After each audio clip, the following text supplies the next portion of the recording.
We recording? We're good. Oh, so you can. I don't see the left. I don't. No. Yeah, we're good. We're on. Yeah. Oh, so that's what. Let me see that. So that's what the camera sees. That's what the camera sees. Okay. Yeah. Lighting looks good. Looks all right. Yeah.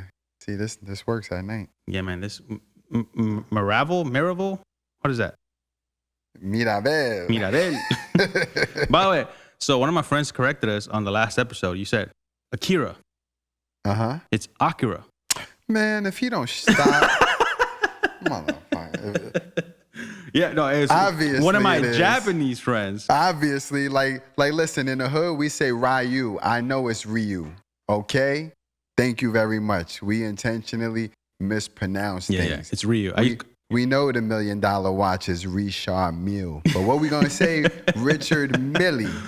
Bro, that reminds me of the trend. But I appreciate you for tuning in. Yeah. Thank you. But shut the fuck up. Nah.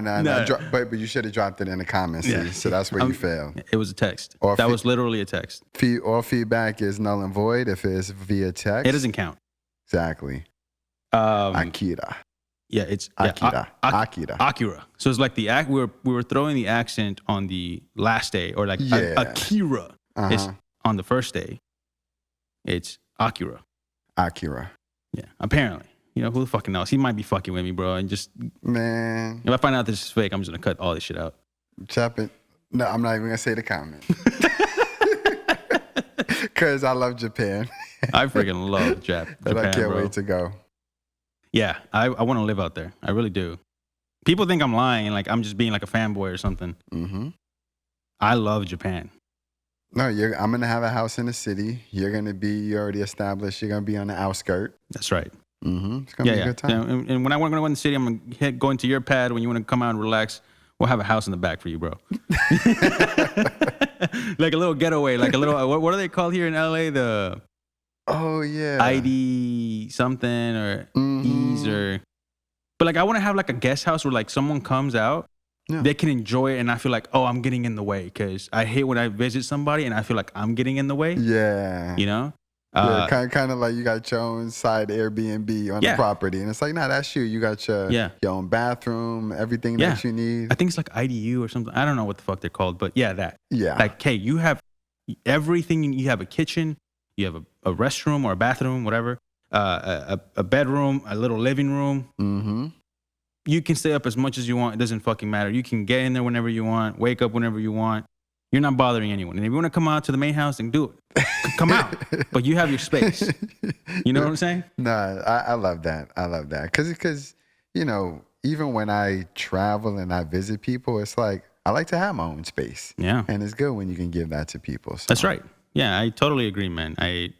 I've told Rosie 1,000 times, we're gonna live in Japan.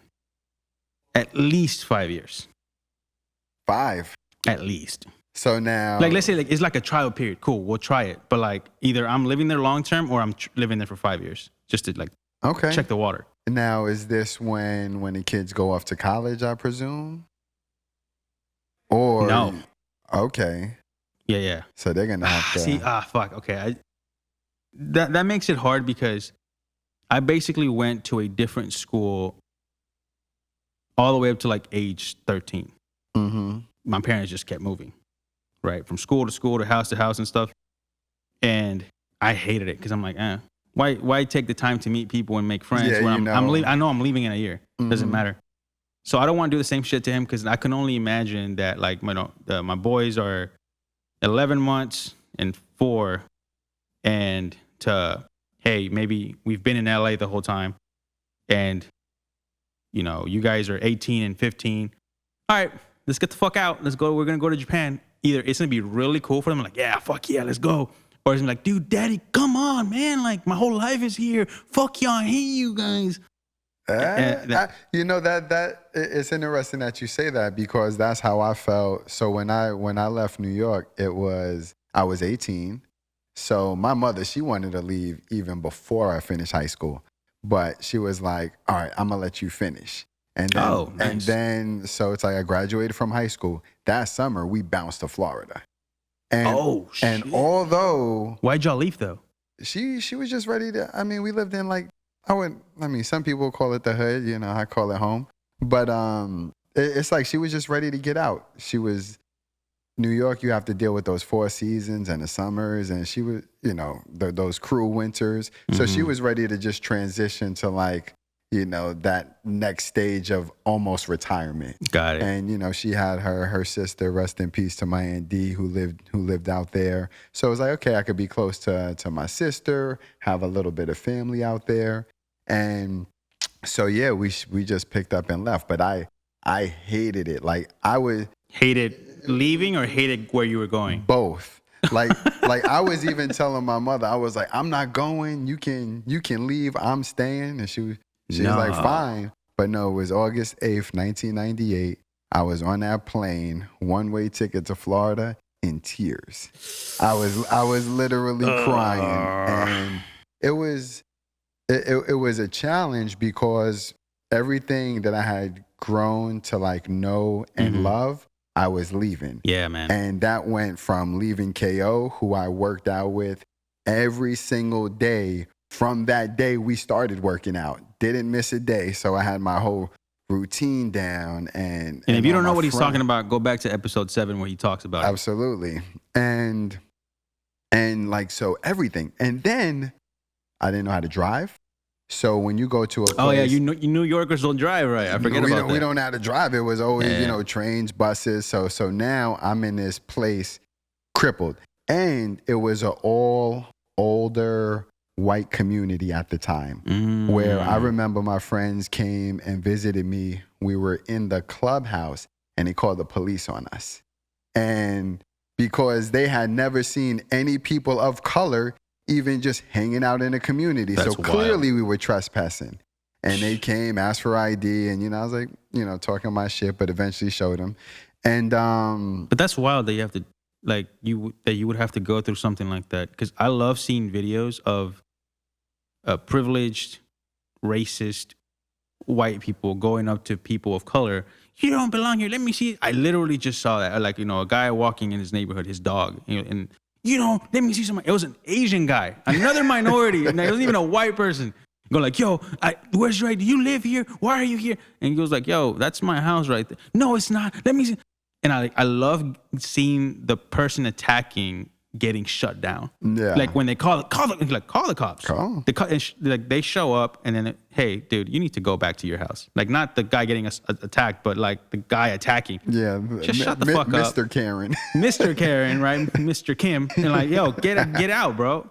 And I love seeing them get shut down. Like I hate seeing, anyways. Yeah. Anyway, sorry, you can keep going. I mean, so shut them down. But it was like, that was the stuff, you know, I was dealing with. That sucks. And it was just a lot of change at one time. So. And you said you were 18? 18. But looking back, it was probably the best thing that could have ever happened to me, because everything else that happened in life, me going to this one gym and then learning about what's known as the Fitness Institute International, which was a very rigorous personal training course that I say was even more valuable and educational than my entire degree from the University of Florida in the same field. And so all of those things just wouldn't have happened had I been in New York.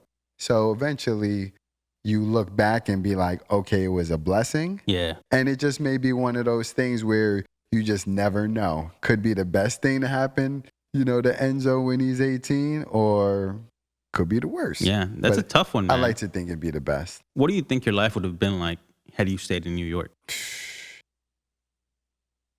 Now, and then the question is if I would have stayed in New York by myself. Because my mother was leaving regardless. Right. Oh, yeah. I guess I didn't even consider that. Yeah. And then at that moment, I mean, I was always good at getting money. So then I probably would have continued to do so, but to what avail? Yeah.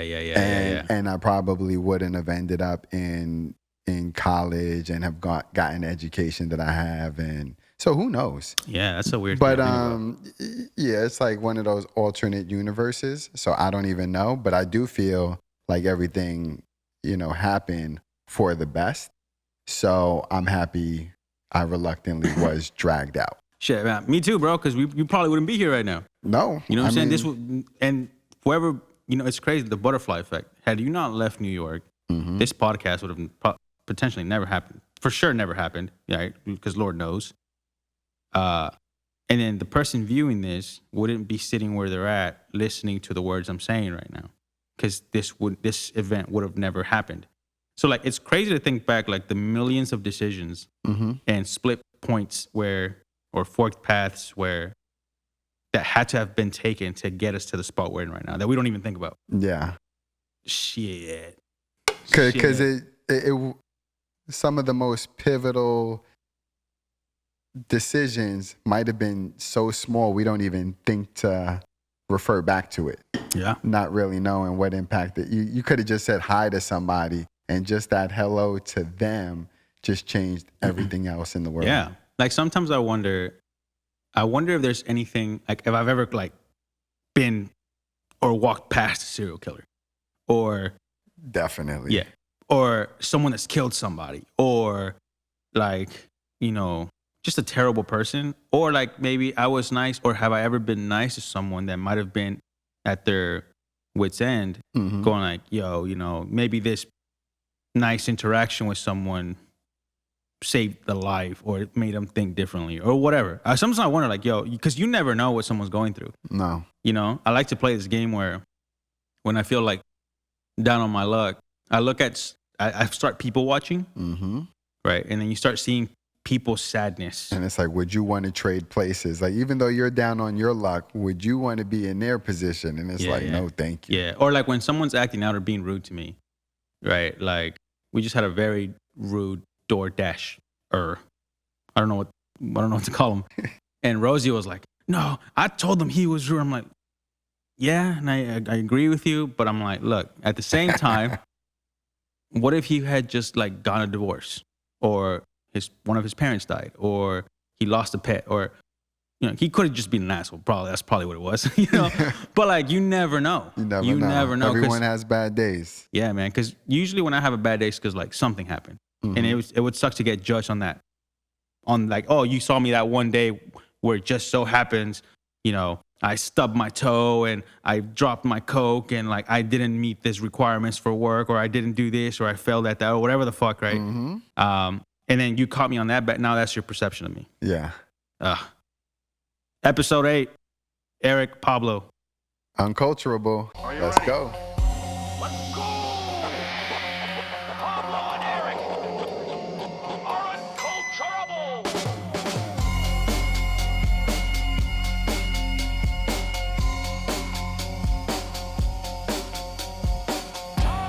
Yeah, I had to remember, dude. I'm like, yo, we're getting deep.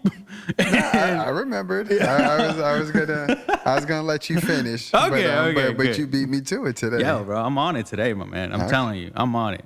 I'm comfortable. I just got these UGG. I saw you on your slipper stuff. Yeah. Okay. I'm like, you know what? These are furry. They're really comfortable on the inside. Like. Oh yeah, nice. Yeah, man. They're.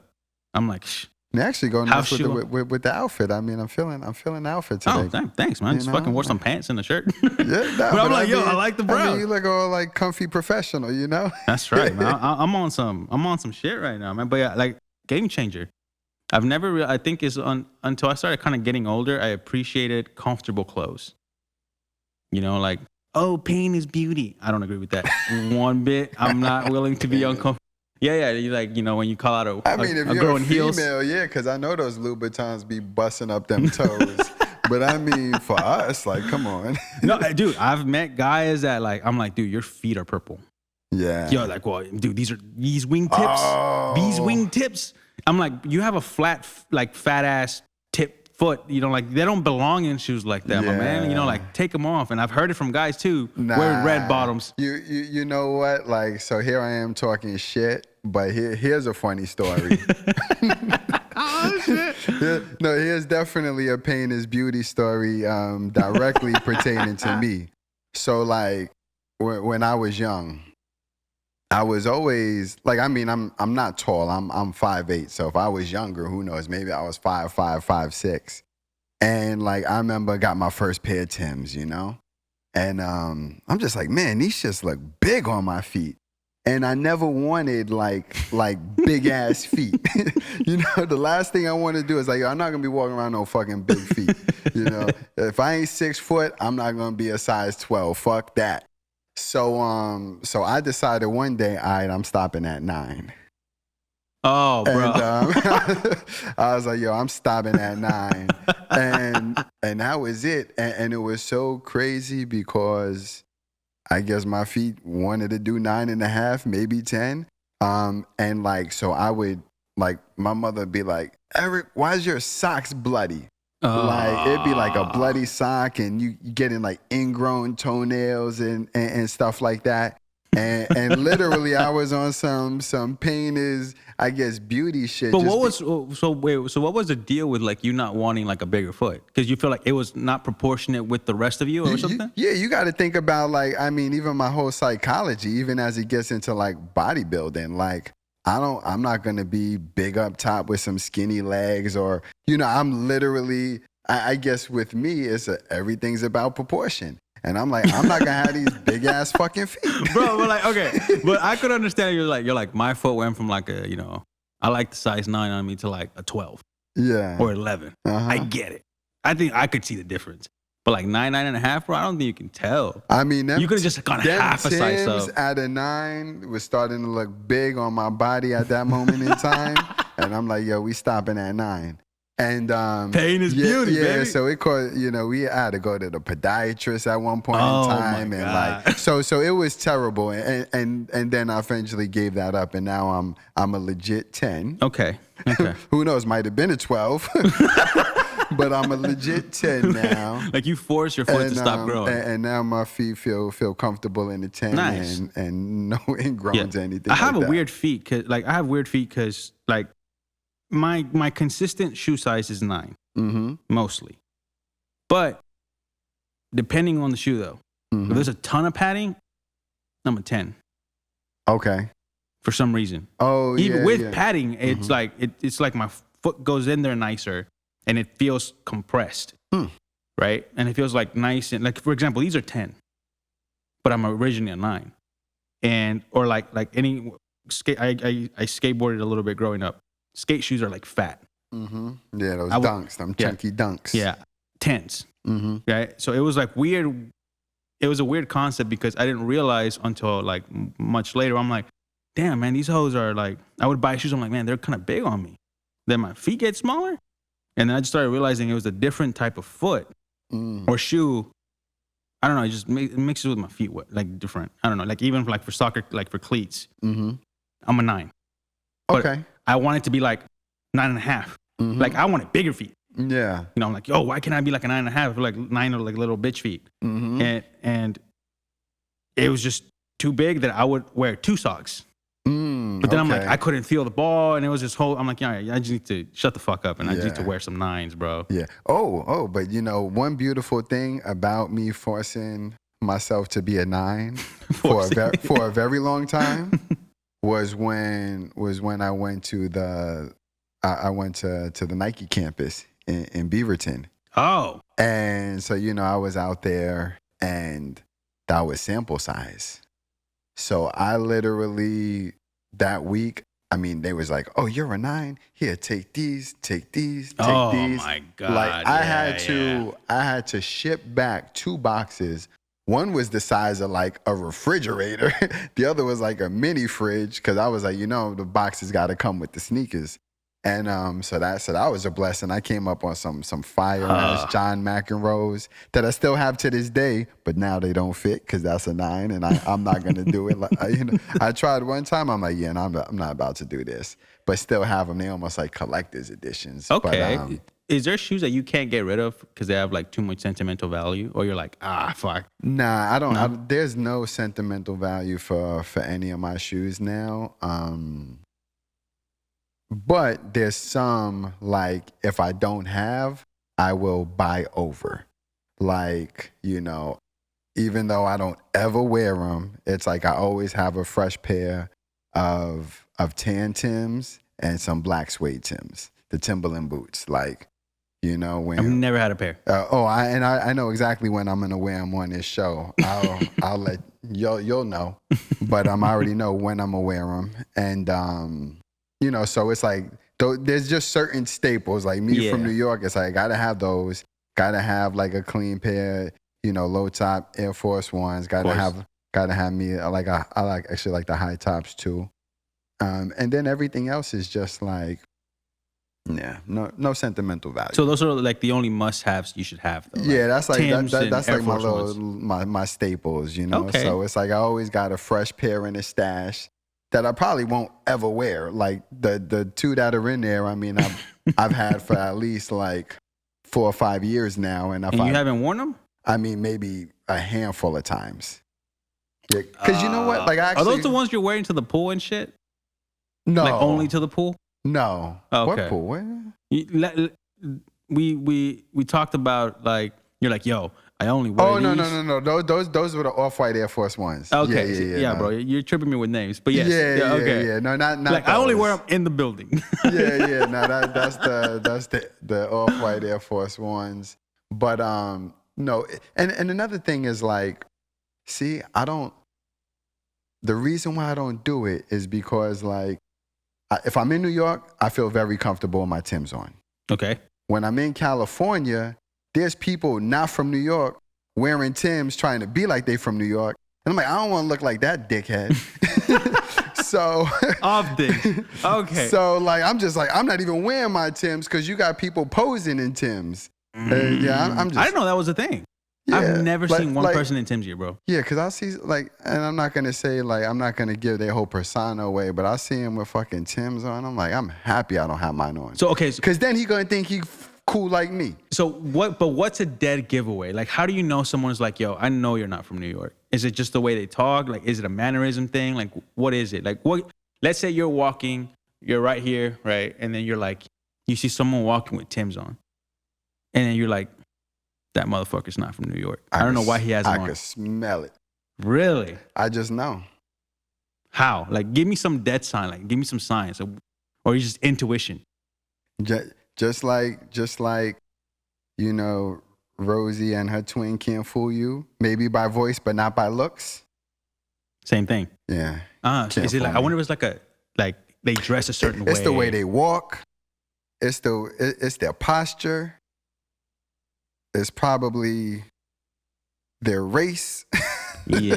There's a lot of things that give it away, and a lot of times they be trying too hard because they be walking like, yeah, I got my Timbs on. Bro, I played soccer last night, and there was a new guy that came to play with us, and he's from New York, you know, but he's like a Ukrainian that like has been in New York since like age of 3. So he's a New Yorker. Oh, nah, because he's like 40, like he's like 37 or 38 now. But like the way he started talking, he sounded straight up like Bill Burr. And he looked like Bill Burr too. I think that's his name, right? The comedian? Yeah. Is he from New York or like Chicago? I don't know, but yeah. I feel like he has a very New York tone to me. Yeah, you have a certain energy. Yeah. That and he was like, tone. he's like, something Rosie has always said, I belong on the East Coast, not on the West Coast. Always. Because I'm the guy that's like very blunt, direct, but I'll help you. But you might not like the sound of it. But I'm honest, right? And I'm helpful and I actually care and I'm very upfront. Yeah. Versus the West Coast type of person where it's like, oh, that sucks. You need, and then they just leave. Like they're fake, you know? Like it's like I think the metaphor, or the analogy I have in my head is like if you were busted down on the side of the road in New York and you needed help changing a tire for some reason. A New Yorker would be like, man, you fucking shithead, move over, dog. I got it. Get the fuck out of here. Let me change it, you fucking piece of shit. I'm going to be late for work. I'm going to be late for work for helping your traffic. Ass. Exactly. You're causing all these fucking traffic kind of thing. Right? And then help you and then you get on your way. Yeah. Versus like a West Coast person would be like, oh, what happened? Oh, man, that sucks. Dude, I hope your day gets better. And then takes off. Right? That's how I feel like. So Rosie has always. Namaste. I'm sending vibes your way, you know, air tire vibes. And she has always told me that I'm like, dude, you belong on the East Coast for some reason. I guess it's just from my attitude, but it's something I don't know. I don't know. Yeah, and I definitely want to go back to. Do you ever want to live back there? Like, you ever want to go back there? Yeah. I want to get a spot right there in Long Island City. Okay. What's the best spot to go to? Like if I was to go and actually like buy a place or like rent or whatever, like I wanted to live there for a few years. What would be the best spot to go? Queens, baby. Really? I mean, to be honest with you, you're probably gonna, if you want the best experience, I mean, you're probably gonna live in some gentrified part in the city. But actually, there's a lot of places in Brooklyn now. I was gonna say Brooklyn. I heard good things. I'm from Queens, so I can never live in Brooklyn just by default. Wait. Explain that to me. What does that mean? I've heard, this is not the first time I hear that. Yo, because I've also heard a guy from like one of my homies is from Brooklyn, and he was like, "Yo, like I won't even walk past Queens." Yeah. What is the beef? I mean, is there beef or is it just something like in people's heads? Yeah, there's always beef. Nah, I mean, we just unapologetically rep our borough. And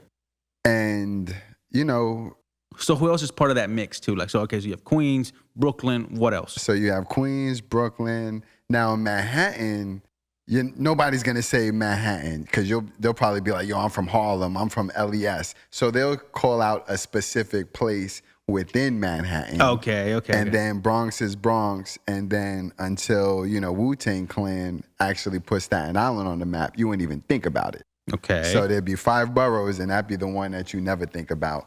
But, and it depends on who you ask, because there's going to be people that's going to take it back to like, the MC Shan and KRS-One beef where, he's dissing people from Queens and, you know what I mean? So it goes, it all depends on who you ask and who you're talking to. But for the most part, it's like, nah, Queens all day. I'm sorry. Queens. Yes. Okay. Queens get the money. Okay. Well, shit. And we home of the illest rappers alive. Who's from Nas. Queens? Okay. Oh, that's right. Havoc, Prodigy, Rapinoid, Mike Geronimo, Royal Flush, Capone, Noriega. Okay. LL Cool J, Run DMC. Damn. They're all from Queens. All from Queens. I 50 Cent, Lloyd Banks, Tony Ayo. Okay. List goes on. Okay. I did not know that. Cormega. Damn, so you're repping hard, bro. Nature. Ali Vegas. Okay. Damn. Okay. I've been wanting to ask you this question also, because I feel like sometimes we drift into this music topic in the East Coast and stuff, right? And you seem to know a ton about it. Like, what? I'm trying to figure out how to phrase the question best, but like, Lost Boys. What makes the East Coast so much better than anything else on hip hop? I know that's where like hip hop was born, right? Mm-hmm. But like, is that what makes they invented it so you can everywhere else is just like a weak version of that? Or not? I don't want to call it a weak version of that, but it is what it is, right? Like, I've always looked at East Coast hip hop as the holy grail of music. Like, there's just nothing like it. The energy, the vibes. Rap, Kid and Play. Yeah, I feel like we should make a list of all these people. Goddamn. But what makes them so much better? What makes East Coast hip hop East Coast hip hop? That's a weird question, but I mean, who knows? Because it also depends on the era that you're referring to. But it's almost like. But bro, okay, sorry to cut you off, but it's irregardless of era. It's I can smell the the East Coast, the New York out of any rap. If you throw 100 rappers on me, right? And you're hey, one of them is from New York. I can smell. I will snip that motherfucker immediately from a line, bro. I'll snipe him out. It's it's just the cadence, everything. I think it's because of the cloth that we're cut from. When you think about, okay, so never mind whether it's the birthplace or the origin, but that is where it came from. It was people who created something out of nothing, and they did it out of a passion and respect for the art and for the culture. So I think when you do anything with those ingredients in you, it's always going to taste better. It's always going to sound better. It's always going to feel better. and we definitely have that sound. Yeah. And because I always get in my feelings, bro. I don't really have an answer, but I feel like that's just us. But it's the same thing like when you think about like the West Coast. It's in the different parts, but it's the culmination of all of their experiences and all of their culture and the music that they listen to that influence their sound. Yeah. Because you can tell like somebody from Compton relatively quickly, somebody from the Bay pretty fast. So, and then, we go to Texas or Atlanta. Mm-hmm. I think everybody almost has their own sound. Like they've took it, made it their own. Yeah. And nobody can quite do it like they do. That's true. And I think that's something I appreciate about like the different takes on hip hop, right? Or rap. And by the way, this has always been a thing in my head. What's the difference? What's the difference when people like, because I feel like rap and hip hop get used interchangeably a lot, right? And for me, there's a very, very obvious difference. But I would want to hear your answer. But then I have to go into another topic. So, but quickly, what's the difference for anyone always having that in their mind? I don't know what the official definition is, but it's almost like nowadays the rap that I love they call boom bap. And like hip hop would be more like backpack rap and a little bit less hardcore. Okay. But to me, it's all the same. Okay. I think similarly, right? I think for me, rap has always been more like what's mainstream. And then hip hop has always been backpacker music, right? Like the just the nice kicks, snare, and a little hi-hat and like some crazy sample shit. You might actually have a DJ, like you think of hip hop, you might think of like I think of like Black Moon. There was a group called like Artifacts. Where it's just like it's almost like that backpack rap, but they're probably the ones that's also gonna be graffiti in the trains and all that stereotypical shit.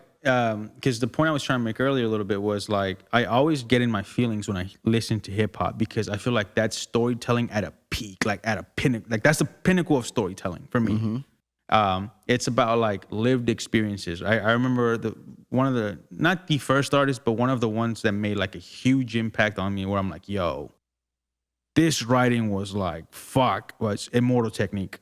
Right? There's a song called Dance with the Devil. Okay. I think that's what it's called. It's like 6-7 minutes long, some shit like that.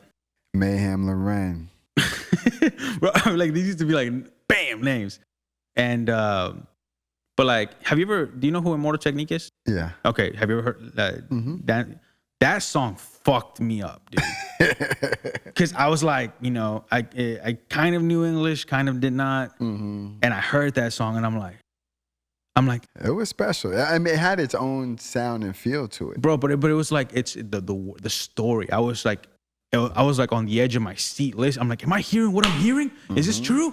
And like, but that's what New York East Coast like hip hop does to me. Where I'm like, it's like I'm leaning in. I'm like, wait, what? What happened? And I'm like, my attention is just there. Because sometimes, I'll have music where it's just like guilty pleasure music of like, I'm just listening to it. It's background noise. Fuck it. Yeah. But if I hear a East Coast beat drop, I'm like, I like sit up. I start thinking like, oh, what could that metaphor be? And sometimes like some of my like greatest thoughts or lines or bars that I've come up with have been caused by that shit, right? Like I think there was one I don't remember it well, but it was like I feel like a photographer like mixed in with the pessimist, the way I sit in a dark room always looking at these negatives. Yeah. Shit like that. Like, where I'm like, it's like it's not just like he's painting the picture. As he's rapping, you can see it. Yeah, man. And I'm like, oh fuck, oh photographer, oh pessimist, negatives are negatives is and they're in a dark room and that's where you develop the photo and that's where the negative thoughts are. I'm like, yo, like that. It's led me to think of bars like that. Double entendres. And stuff. Yeah. By the way, that was my bar. I think that was my bar. It was inspired by shit, but I was like, for the record. But it was like by the shit I've listened to, and I was like, yo, it felt it makes you think. It makes you question things like objective reality, or it makes you rethink life. It makes you experience someone else's feelings. Like I said, for me, music is like, it's a feeling you're sharing via audio. Like, yo, I can tell that hurt. Yeah. I can tell you were heartbroken. I can tell you hate this motherfucker. I can tell you're happy. I can tell you love life right now. I can tell. And it's a weird concept to me. And that's why, like, I will never have another love outside of, like, East Coast hip hop. It's like Joey Badass was a good example. Like, you know, J. Cole embodies that for me a little bit.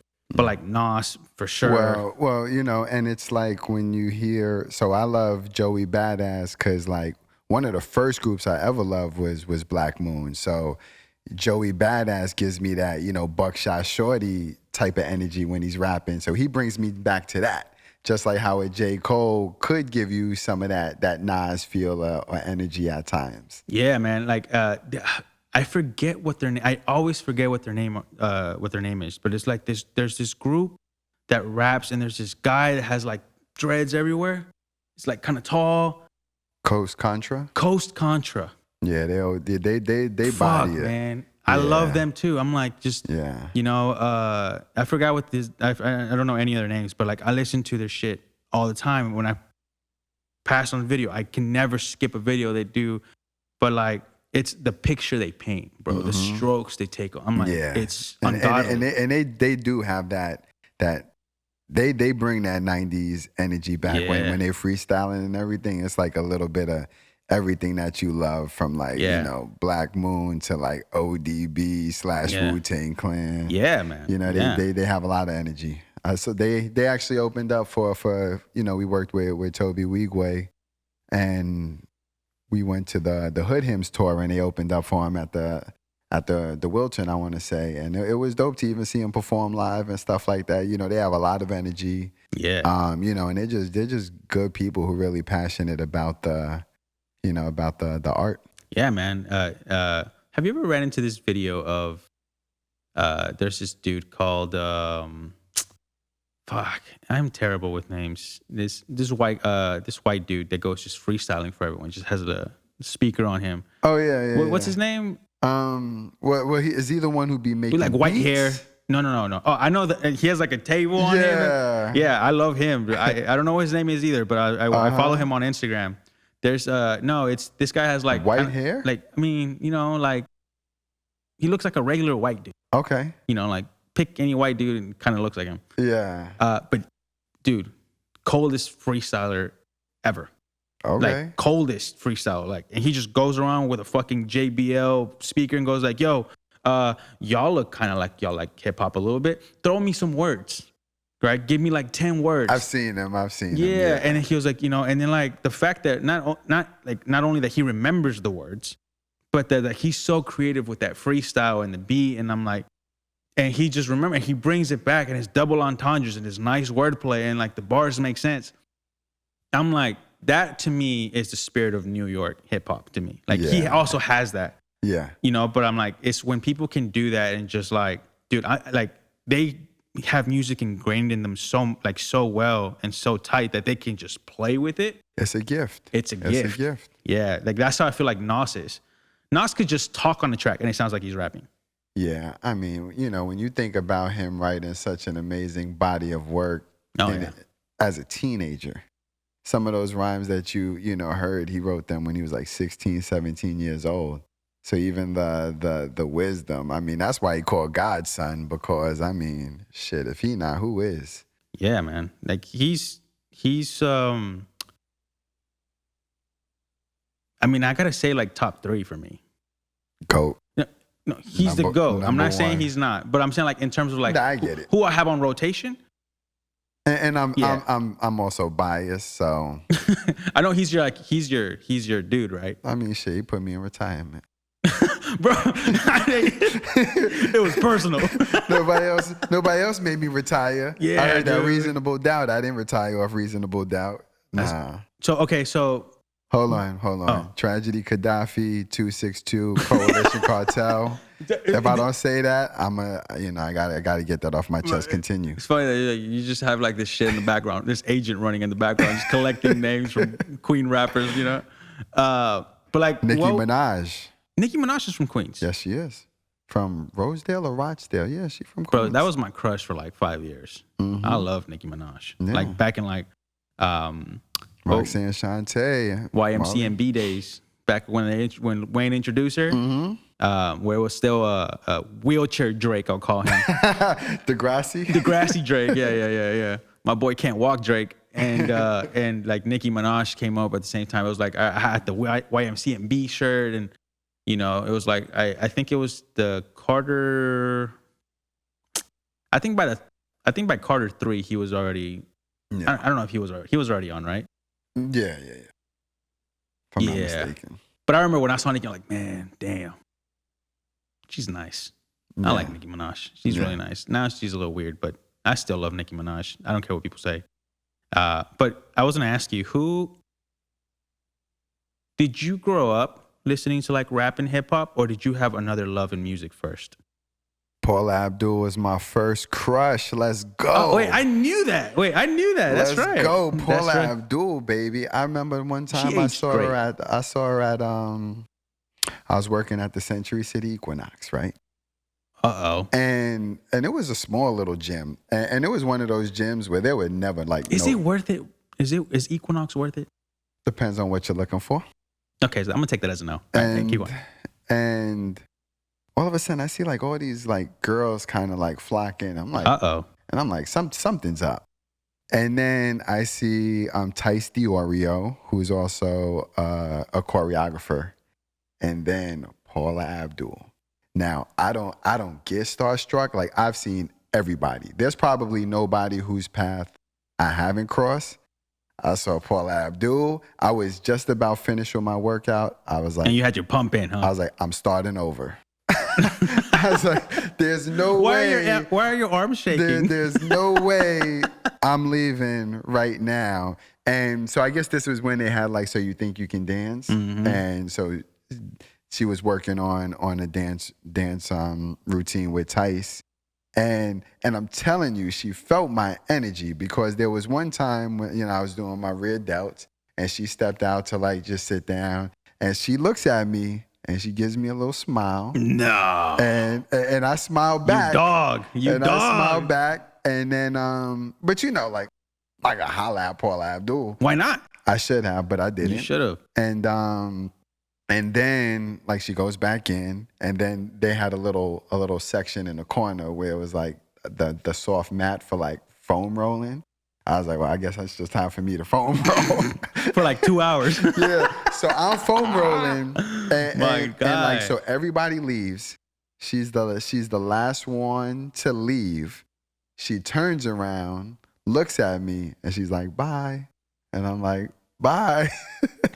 And because I think she knew I was a member of a fan club in the 80s. Well, I'm sure, bro. Like I know this motherfucker finished his workout like 2 hours ago. He's been foam rolling for like 80 minutes. Man. He has to be a fan. Yeah, but no, love Paula Abdul. But I always grew up listening to music. So when I think about like, Michael Jackson. Of course, Michael Jackson. But, you know, I grew up and my father, I mean, he had all the records. So you're talking about like Isaac Hayes, Curtis Mayfield, Marvin Gaye, like just what they call like old school R&B and soul. It's like all of that. And then growing up in New York, before you even have rap, you know, there's that like freestyle music, and there's all these other sounds. And don't get me wrong, I love me some, you know, Phil Collins, and it's like, that's how I really like love all music, because there was a point in time where that's, you know, what was on the radio, and it was all great. Yeah, 80s music is the best music, so I would just say, like, you know, I've grown to like love everything. Yeah. But hip hop was the genre that I most identified with, because of what it represented, and what it was speaking was also very close to like what I was living and relating to. Yeah. No, man, I love that. I love that answer. Is it? And by the way, you mentioned Phil Collins. Did you hear the whole conspiracy around like In the Air, the song In the Air Tonight, or whatever it's called? What, that every time it comes on, somebody like something happens? No. Oh, but wait, what? I don't know. Oh, no, it's not Guess. that. No, hell no. That's a great guess. Like, it got me interested. It's that I think the whole song is about, and supposedly it's a true story. I might be just lying out here, but that he saw a man drowning, right? And there was a guy there who could have saved him but didn't. And Phil Collins saw it, and then like he wrote a song about it. Oh wow. Some shit like that. Like it has to do something. I need to look deeper into it. But yeah, it was like something like, hey, and then he like saw that guy in the crowd and it was like, yo. Some shit like that. And then he came to a Phil Collins show and he's like, I recognize you? I think so. Wow. Something like that. And then wrote I the might song, be just lying to my teeth right now. Either way, it's a good story. It's a good story. Yeah, but I think the viewers will like it. I heard it was like somewhere like that. He saw a guy drowning. Some guy could have helped him, but didn't. And then like I saw him at a concert and then wrote a song about it or some shit like that. I saw a guy about to drown in Houston one time and I pulled him out the water. Shit, it was probably me, bro. I can't do water, dog. Like my uncle like literally saved my life twice in one trip. Oh my goodness. Coming to California. You was just trying to drown. I was trying to die or something. Wait, coming to California? Yeah. Like no, and like it was a trip. Like I didn't even live in California. Okay, not like trying to cross borders or anything. I'm like, hold on, you like I'm like you have to edit that part out, Pablo. You can't be lying. My uncle was a coyote. No, dog. Okay. No. It was like a family trip from Texas to California. Okay. I had to ask. And I almost drowned in the ocean when I got here, and then I almost drowned in the pool like midway through the trip. Yeah, like I just was like, I don't know what I was thinking. It was like I stepped out of my, stepped out of our room, and we're like, everyone was like, let's go to the pool. And I'm like, fuck yeah, let's go. Completely ignoring the fact that I don't swim. Yeah. And I just jumped on the deep end. And I was like, and then I just felt that hand. Whoop. I'm like, yo, and I literally came out not even mad. I was like, I don't know what I was thinking. Yeah, like, my bad. Yeah, I was like trying to hop from the bottom, like and then go back down and I'm like, I couldn't save myself. And then I get out to the ocean, so we ended up going to Santa Monica, and I think it was Santa Monica. I'm pretty sure it was, and like the tide. Like it was like right to like my hip, it just starts and pulling it just you. pulled me, and then all of a sudden I just don't feel like my feet don't feel anything. Oh, that's scary. And then once again I'm just like I just accepted fate. I was like, and I just feel a hand. It was my uncle. I'm like, dude, you're on it, bro. Thank you. Well, he just know you're like drown prone. He was like, he's like, I can't take my eyes off this guy. Like if I don't stay close to him, he's gonna die.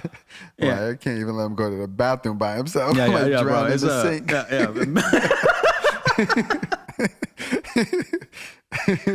Don't give him no cups of water. Yeah, it was bad, bro. It was but I wasn't even mad. I was like, what the fuck did I expect? I don't know how to swim. Why am I on water, dude? And I'm a Mexican that doesn't swim. Yeah. You know what I'm saying? Like I'm a failure. Yeah, that's you and Rosie's reminder. Get Enzo and Finn in those swim lessons. Yeah, I'm trying to figure out what to put him in still. Because he's not mature enough to like be in a team sport.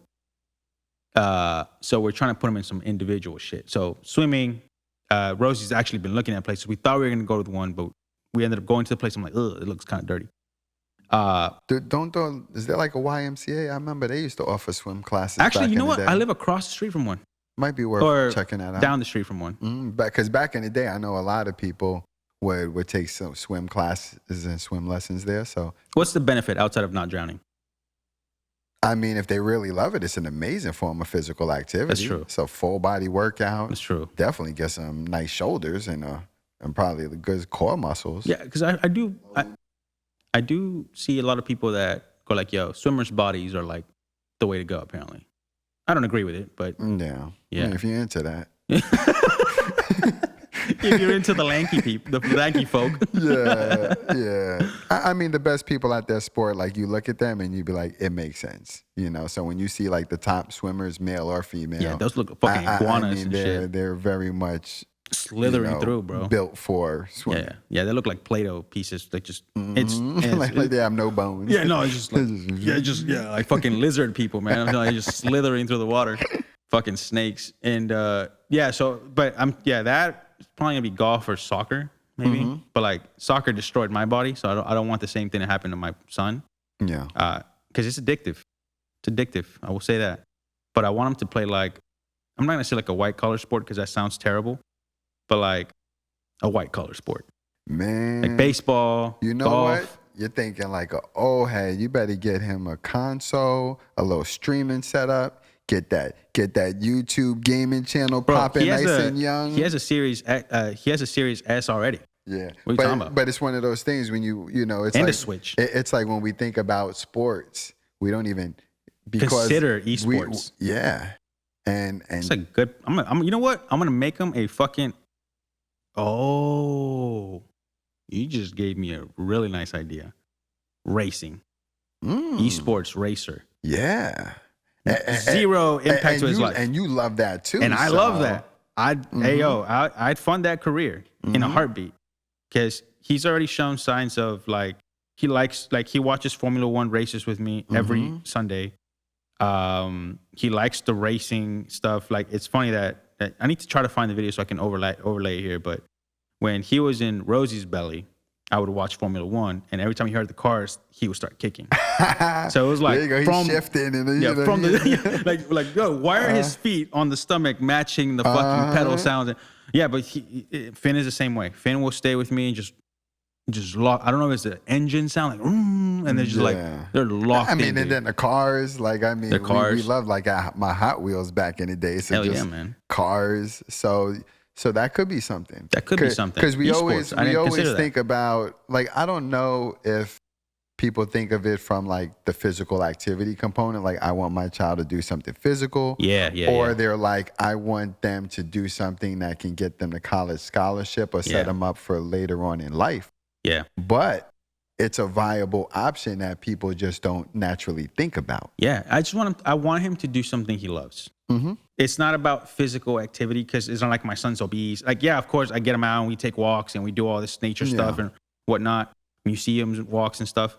But like, I want him to be like obsessed with something so that I can take that something away if he misbehaves. Hey, no racing tonight. Oh, so you just looking for leverage. I'm looking for leverage, but in the byproduct is he gains a passion, you know, and like it's if I can be like, hey man, you know, he likes golfing. I've taken him golfing a few times now, and I'm like, hey dude, if you don't behave.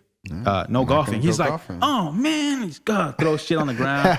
Or I tell him the recent one has been Santa Claus. He's at that age now. Oh yeah. I'm just saying, bro. Oh yeah. The fat white dude is not gonna come. That's all I'm saying. I'm like, he's not gonna come if you misbehave. If you being naughty, you end up on that naughty list. It's a wrap for you, bro. Yeah. No, I think people are I think they're gonna laugh about this shit. But it's like, I love the way my son is and he thinks. And he was just a little gangster. He's a little thuggish. But, you know, I've been threatening him with Santa. I'm like, yo, bro, if you're bad, you're not going to get any gifts this year, bro. Yeah. He won't come. You got a good 3 months of threats. Yeah. But he called me out. He was like, I'm going to call Santa. And I'll be like, I have the phone, bro. If I call him, that's a wrap. You're done for the year. And he goes like, all right, call him. And I'm like, what? Like, he's just kind of like... Well, you could call me, and I'll be like... and I'll pretend. I'm like, yo, bro, hey, you need to answer, bro. Pretend you're Santa Claus. Oh. Yo, Pablo. What's up, bitch? Something tells me... Enzo's being naughty over there. Dude, that, you know what? I might need you for that. I got you. And, but yeah, dude, just the balls on this kid to be like, yo, call him. Put him on the phone. What's up, you know? And like, I was so proud of him, but like, fuck, I lost my leverage immediately. Yeah, but like, then he got like, I'm like, okay. And I called his bluff for calling my bluff. He said, no, okay. I'm like, all right, bitch. You know, the ball's back on my court. And, but yeah, man, I'm you know, figuring out a 4-year-old boy is tough because, you know, he's not necessarily complex, but kind of is. Any child is complex. Yeah. There's nothing simple about those little things. Well, I think it's so simple it's complex because like their mind is just one speed is I want that. And if I don't have that, I'm going to get mad at you. Yeah. You know, so I need some leverage. So he goes like, fuck, okay, let me go do that. And then I'll do I'll do what I love again. That was my only way. I'm like, you know, but other than that, man, he's fucking awesome. You know, he's a typical 4-year-old. I mean, we all, you know, I think we even love leverage. You know, it's like that reward for doing something. It's like, okay, if I do this, I get that. All right. Yeah. I feel like, well, women have the natural leverage, right? But it's funny that there's been times where I like try to reverse that on Rosie. Backfire. Hey, no weenie for you tonight. You know, that doesn't work. She'd be like, I'm doing it tomorrow too. Fuck yeah, free night. You know. Yeah, no, that shit doesn't work. So I try to find leverage when I can, but that doesn't work in my relationship for sure. You know, might cut that part out. I don't know. We'll see how I feel about it. We'll see. You know, well, we definitely have a little bit of lost tapes footage because I know. Oh yeah. You know, we be trying to keep the podcast down, so you know we got some stuff stockpiled if we ever want to, you know, drop little additional, you know, deluxe editions. Yeah, deluxe. Yeah, you know, I like that. I like that a lot. With the, you know, because back in the day, you know, speaking of like hip hop, it's like they'll put it on a tape. That's right. And then the CD will have a bonus track. Yeah. So kind of like us, it's like the Spotify version of this podcast is different. It's unedited. It's raw. Oh, so because the crazy thing is I've always just been listening to it on YouTube. On Me too. YouTube. Me too. But like on Spotify, you just upload the whole thing. Yeah, on Spotify is like before I add it, I chop the intro in, before I cut it. Okay. I mean, there's certain parts that obviously cut out that we're like, hey, we shouldn't say that. But outside of that, it's like, hey, it's fair game. All right. Yeah, it's fair game, baby. Well, if you guys want to know what we might be referring to, run those numbers up too. That's right. Yeah, because now I'm thinking it's like, so we're gonna have a cool bunch of extra content for you guys, especially over the holidays. But I'm trying to see, like, do we start another YouTube playlist with this content? Do we just run it on the same one? I guess we'll figure that out. Yeah, we'll figure out what the length is, the order of everything. Let us know what you guys want too. Like, you know, is it exclusive Substack content? Because I know also YouTube is getting a little tight with their policies. So people are running to Patreon, they're running to Substack, they're running to everywhere where they're not being filtered. Yeah. For extra content where it's like, hey, this is what we really wanted to say. Yeah. You know? And I mean, honestly, that's the business model that most artists, individuals need to start to adopt anyway. Just because if you become too reliant on one platform and then they shut you down, and that's your only way to really communicate with your audience, then you just like lose that. Yeah. So you almost need to have like that little funnel where it's like no matter what happens here, you know we're over there. Yeah, that's why these TikTokers, bro, when they got the TikTok shutting down scare, and that's their main source of meat, panicking. Yo, I need to run to Instagram. I need to run some Twitch. I need to run to Kick. I need to run somewhere. Yeah. And nothing's happened. I think shit was supposed to happen and pop off. And there's apparently a new platform coming out and stuff, which we will definitely be a part of. But yeah, let us know where do you guys consume content? Where would you guys like exclusive content? Because we have plenty of it. Man, I don't even know why you talk to your people. I don't either, bro. It's just a formality at this point. I talk to them. Yeah, fuck you. It's my people. Where does Eric's people want? Where does Eric's people want the exclusive content? Because we'll feed it there. That's right. My peeps will watch it. That's it. We just gotta let them know where to go. We just gotta let them know where to go. Yeah, I just gotta route these mofo's. You know all right. Well, you know what we're gonna do? We're gonna cut them off. We're gonna cut you off. Peace. Nice. Fucking lazy bums.